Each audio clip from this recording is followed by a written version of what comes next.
অবশেষে 25 বছর পূরণ হলো শাকিব খানের ফিল্ম ক্যারিয়ার, আর তার ভক্তরাও তাকে জানিয়েছে প্রচুর শুভেচ্ছা।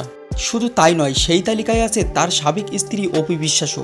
অবশেষে অপু বিশ্বাসও শুভেচ্ছা জানালো তার ফেসবুক স্ট্যাটাসের মাধ্যমে। আর এখানেই হলো যত ঝামেলা।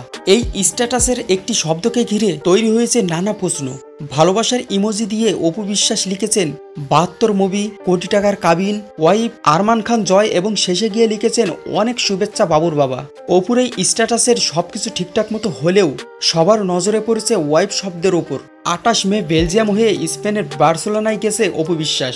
বাঙালিদের আয়োজনে একটি মেলায় অংশ নিতে সেখানে গেছেন তিনি। সেখান থেকে স্ট্যাটাসের ব্যাপারে কথা বলছেন অপু বিশ্বাস।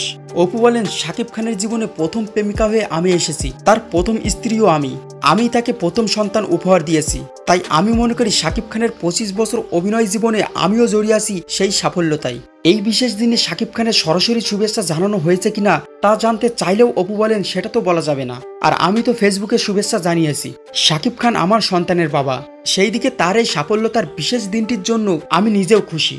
দোয়া করছি এই সাফল্যতা আরো দ্বিগুণ হোক। শাকিবের এই সাফল্যতার চাকা আরো 25 বছর এগিয়ে চলুক। আমি তার সন্তানের মা হিসেবে এবং তার সহশিল্পী হিসেবে এটাই চাইবো।